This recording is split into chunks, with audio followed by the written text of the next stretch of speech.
নমস্কার বন্ধুরা, মৌসুমি kitchen and ব্লগে আপনাদের সবাইকে স্বাগত। আজ আমি বানাবো একদম কম মশলায় মাছের ঝোলের একটি দুর্দান্ত রেসিপি। আপনারা তো অনেকভাবে মাছের ঝোল বানিয়ে খেয়েছেন, একবার হলেও এইভাবে মাছের ঝোল বানিয়ে দেখুন। বাড়ির ছোট থেকে বড় সবাই তৃপ্তি সহকারে খেয়ে নেবে। রেসিপিটি বানানোর জন্য এখানে আমি 6 পিস কাতলা মাছ নিয়ে নিয়েছি। এবার কাতলা মাছের মধ্যে স্বাদ মতো লবণ দিয়ে দিচ্ছি আর দিয়ে দিচ্ছি পরিমাণ মতো হলুদ গুঁড়ো।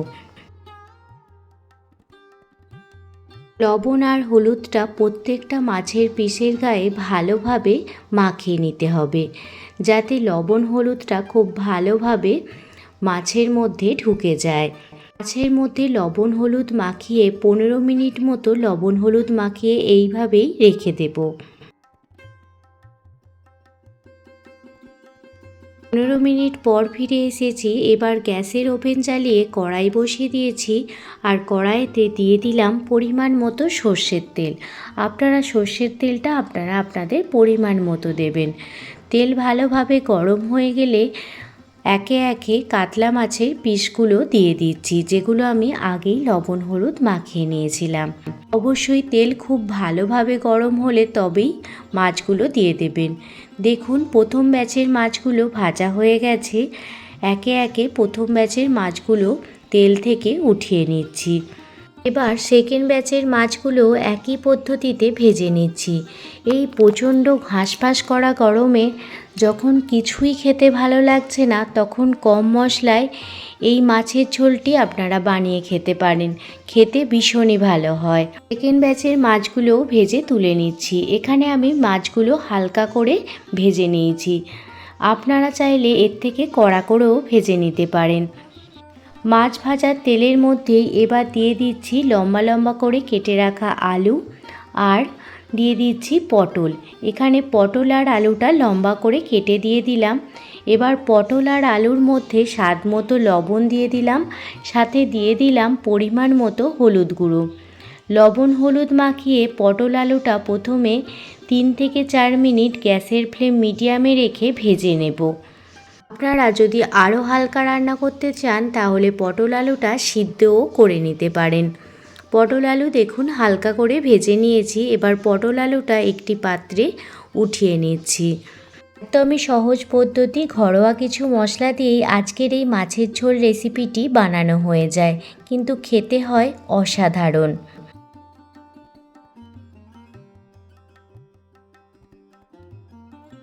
আলু আর পটল ভেজে তুলে নিলাম। এবার ওই অবশিষ্ট তেলের মধ্যে দিয়ে দিলাম 2টো তেজপাতা, একটি শুকনো লঙ্কা আর দিয়ে দিলাম কালো জিরে। কালো জিরে দেবার পর এর মধ্যে 6 থেকে 7টা রসুন আর 2টো কাঁচা লঙ্কা হামাল দিস্তেতে থেতো করে দিয়ে দিয়েছি। প্রথমে ফোড়ন আর রসুন আর কাঁচা লঙ্কাটা ভালোভাবে ভেজে নেওয়ার পর এর মধ্যে 2টো মিডিয়াম সাইজের পেঁয়াজ একটু বড় বড় করে কেটে নিয়েছি। আপনারা দেখতেই পাচ্ছেন পেঁয়াজটা কিন্তু মিহি করে কুচাইনি। আজকে এই ঝোলের রেসিপিটিতে পেঁয়াজটা আমি কিন্তু ভেজে নিইনি। এইভাবে না ভেজে পেঁয়াজটা শুধু তেলের মধ্যে দেওয়ার পরই এর মধ্যে টমেটো পিউরি দিয়ে দিয়েছিলাম আর সাথে 1 ইঞ্চি মতো আদা গ্রেট করে দিয়ে দিয়েছি। এবার এই মশলার মধ্যে কিছু ড্রাই মশলা দিয়ে দেব। দিয়ে দিচ্ছি পরিমাণ মতো হলুদ গুঁড়ো, সামান্য পরিমাণ কাশ্মীরি লাল লঙ্কার গুঁড়ো দিয়ে দিচ্ছি, আপনারা চাইলে নাও দিতে পারেন। আর দিয়ে দিচ্ছি 1 চামচ পরিমাণ ধনে গুঁড়ো। সমস্ত কিছু ড্রাই মশলা দিয়ে দেওয়ার পর এবার ভালোভাবে মশলাটা কষিয়ে নেব, যাতে মশলা থেকে কোনো রকম কাঁচা গন্ধ না আসে। মশলা চারপাশ থেকে যখন তেল ছাড়তে শুরু হয়ে যাবে তখন ভেজে রাখা পটল আলুটা মশলার মধ্যে দিয়ে দিলাম। মশলার সাথে ভেজে রাখা পটল আলুগুলো দিয়ে দিলাম। সাথে এখানে আমি 2টো মিডিয়াম সাইজের ঝিঙে লম্বা লম্বা করে কেটে নিয়েছিলাম, সেগুলো দিয়ে দিলাম। আমি কিন্তু ঝিঙেগুলো ভেজে নিইনি, আপনারা চাইলে ঝিঙেগুলোও ভেজে নিতে পারেন।